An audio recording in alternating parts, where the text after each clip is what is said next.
All of his co-workers were gone. What could it mean? Stanley decided to go to the meeting room. Perhaps he had simply missed a memo.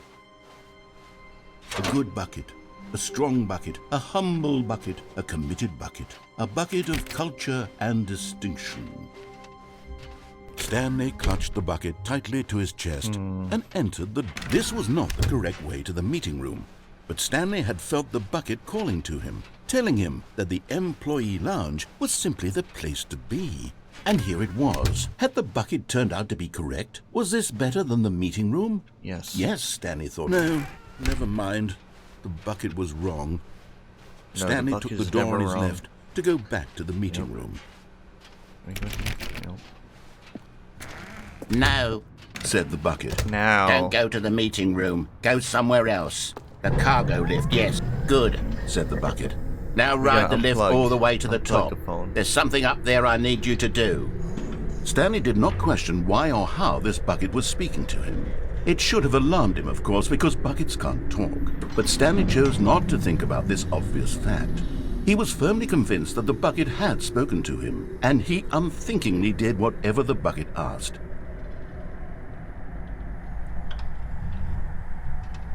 In here. Said the bucket. Go into this okay? dark room over here. Stanley once again obeyed blindly.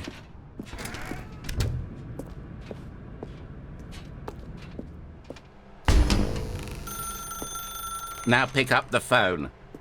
Whoa, hold on. Why did you unplug the phone? Were you trying to resist the bucket's orders? Stanley, I was joking. Obviously, the bucket isn't talking to you and telling you to do things. Buckets can't talk. It was a joke. Don't you get the joke? It's funny, Stanley. A talking bucket. Can't you see? Oh, goodness. I must have really bungled up the delivery if you actually took me seriously. Where did I mess up the joke? Should I have paused for longer or spoken quicker? Comedic timing is so difficult. I wish I were better at it. But there isn't exactly an instructional video on comedy that one can watch to fully... Oh, wait, yes, there is. It's sitting right here. Let's take a look. What is comedic timing? What is comedic timing? How does it work? Already. How long should it last? How can it be used to effectively silence really your different with the political bucket. enemies? And more importantly, can it be taught in its entirety within 90 seconds? Thankfully, the answer to all of these questions is yes. Let's dive deeper. If you've ever told a joke or made someone laugh, in all likelihood, you did it while standing 50 to 80 centimeters from them in a room of no more than 76 degrees Fahrenheit, with one of your arms raised straight upward at a 15-degree angle from your body. These are the optimal conditions for good comedic timing. To begin the joke, start by stating and spelling your name. Next, provide a brief synopsis of the joke, including the specific times at which the recipient of the joke will laugh, and then spell out your name a second time. With these steps complete, it's time to begin the humor. Speak the entire joke in no more than 18 seconds and no less than 13 and a half, pausing only for bathroom breaks when necessary. When the joke has concluded, it is customary to inform your listener that the joke is over by declaring in your loudest possible voice, "I'm Doney with the funny."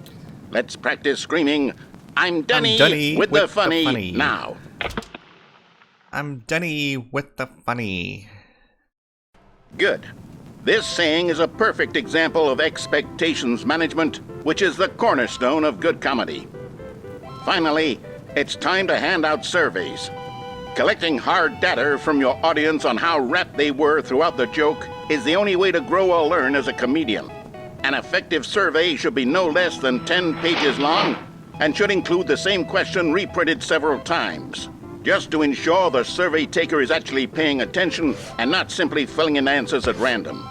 And that's all there is. With these strategies at your disposal, you'll have audiences doubled over in laughter and even tripled over in laughter in no time at all. Just remember to let them stop laughing at some point, you gut-busting little scamp. After all, we're each of us needed on the front lines of the war to fight the 12-legged invader who threaten our very existence. and to very likely die in a hailstorm of bullets and mandibles. All of us must be prepared to give our lives to this noble cause, just as our children must do after us, and their children after them. Godspeed, and may Earth reign supreme. Hey, goodness, this video is a little outdated, isn't it? Well, no matter. I think the fundamentals of proper comedic timing are still as relevant today as they were back then. So with that in mind, I believe the only way forward is for us to return to the two doors and walk through all of this again, so I can try telling my story with more appropriate comedic delivery. Come along, let's head back. No.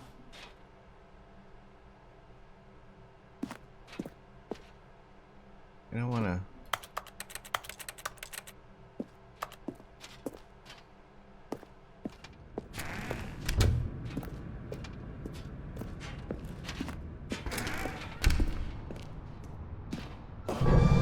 I can feel it. This time, I'm really going to nail the delivery. You'll be in stitches. A talking bucket, you'll say? How ridiculous. How absurd. What a hilarious concept. The king of comedy. That's what you'll call me. Thank goodness we had the instructional video. Otherwise, who knows where we'd be right now. Hey, the But I balloons wouldn't are be the king of gone. comedy, that's for sure. The bucket spoke to Stanley. The I think bucket that's spoke. The I don't bucket think that was supposed to spoke. happen. Oh, I'll figure it out on the fly. No need to overthink things. This is the same ending as without the bucket. They didn't make it different. How rude.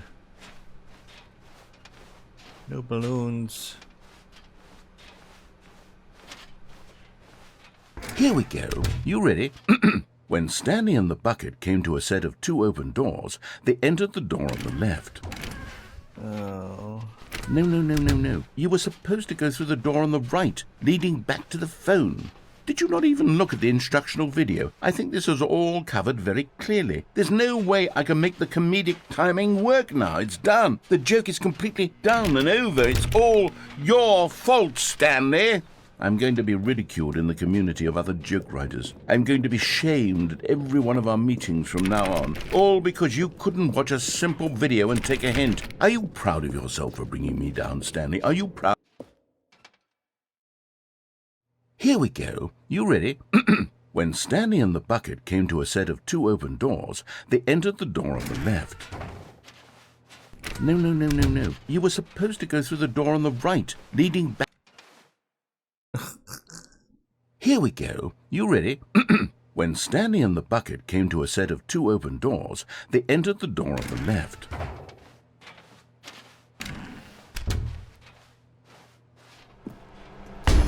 What? We're back at the phone already?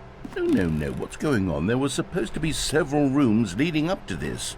There was supposed to be a build-up to this point, a dramatic display of remarkable comedic wit which culminates in this scene with the phone. But now the timing's completely off. The joke will never land. Well, not the way it was meant to. And it's all my fault. I must have forgotten that the phone room comes immediately after the two doors room.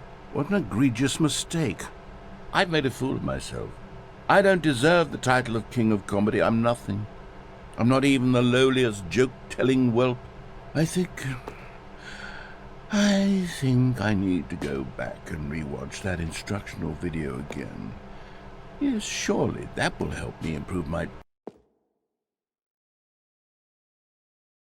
Stanley, you love the bucket so much it's like you... it's as though all of your other most prized possessions pale in comparison. Yes.